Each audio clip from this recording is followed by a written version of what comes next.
Assalamualaikum warahmatullahi wabarakatuh. Hamdan wa syukurillah, asyhadu an la ilaha illallah wahdahu la syarikalah, wa asyhadu anna Muhammadan abduhu wa rasuluh.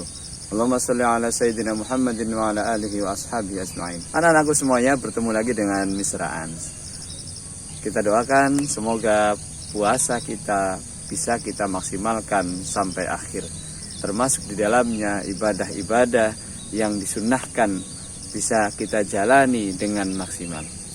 Anak-anak semuanya, salah satu hikmah dari berpuasa adalah bagaimana puasa membentuk kita sebagai hamba yang disiplin. Disiplin itu apa?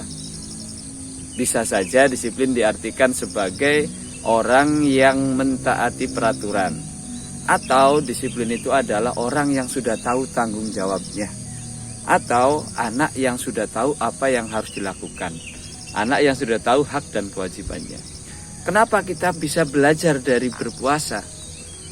Karena di dalam berpuasa itu penuh dengan kedisiplinan. Yang pertama, disiplin dalam mentaati perintah Allah. Tidak hanya kita yang disiplin mentaati perintah Allah, tapi umat Islam seluruh dunia pada bulan Ramadan semuanya mentaati perintah Allah, yaitu perintah berpuasa. Kemudian di samping itu, karena kita berpuasa, banyak sekali kedisiplinan yang kita lakukan, yang kita ikuti. Salah satunya atau sekian banyaknya adalah yang pertama, kita disiplin ketika sahur. Karena sahur ada waktunya, tidak sembarangan, tidak asal, tapi memang harus sesuai dengan ketentuan. Sebut saja sholat subuh atau waktu subuh adalah jam 4:26. Maka ketika kita melewati jam tersebut, kita tidak bisa sahur lagi. Kita tidak boleh makan, kita tidak boleh minum. Kalau kita tidak disiplin, ya sudah, ambyar, gagal puasanya. Kenapa? Karena kita melanggar larangan orang berpuasa, atau karena kita tidak kuat menahan godaan. Kemudian ketika kita lapar, kita pun harus berdisiplin. Menunggu kapan waktu berbuka. Menunggu waktu berbuka yaitu ketika azan maghrib dikumandangkan. Ketika azan maghrib sudah tiba baru kita makan. Sehingga dari puasa ini banyak sekali mengajarkan kita tentang sebuah sikap yang namanya disiplin. Begitu juga dengan ibadah-ibadah sunnah yang lainnya. Tarawih, kita tidak bisa tarawih sehabis maghrib. Kita tidak bisa tarawih sehabis sahur. Ya, kita tidak bisa tarawih sehabis sholat subuh. Artinya apa? Artinya semua ketentuan yang Allah berikan itu adalah bagaimana kita bisa mentaatinya dari waktu ke waktu, mentaatinya dari amalan ke amalan.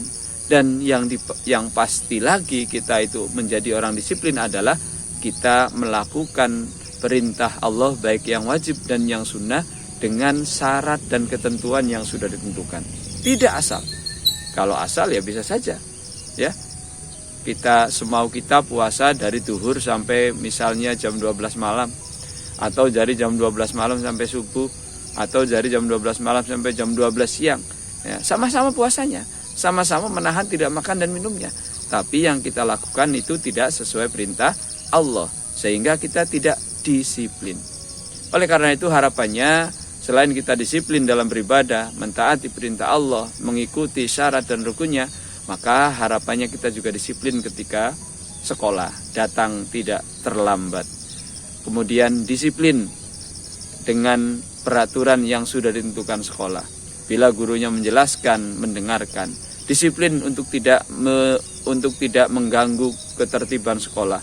Tidak naik-naik meja, tidak menjadikan sapu sebagai bahan mainan, tidak menghabiskan pensil, spidol, atau tidak menghabiskan kapur yang seharusnya digunakan oleh guru untuk mengajar dan sebagainya. Sehingga insya Allah sifat disiplin ini sangat sekali manfaatnya untuk kita dalam kehidupan sehari-hari. Mari tingkatkan puasamu, jangan berbuka sebelum azan maghrib datang. Assalamualaikum warahmatullahi wabarakatuh.